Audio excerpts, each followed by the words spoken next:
So, lahat tayo napanood na yung Meteor. Pero, usap-usapan ngayon, yung may lumabas. Yan. Yan yung Meteor, di ba? Yan. Meteor yan. May biglang lumabas dyan na parang, yan, Meteor. Pagmasdan yung maigi yan dyan. Oh, Meteor. Biglang may lumabas dito eh. Yun oh. Ano yan?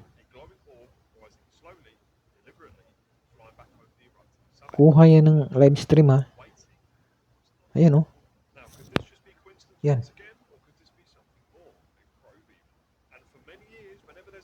Ano yan? Oh. Ito sa ibang lugar naman to. Pag may mga nangyayari sa vulkan, may maganyang lumalabas. Ayan oh. Mga UFO. Ayun oh. Sa ibang lugar naman to. Pero vulkan pa rin. Ano na kayang nangyayari?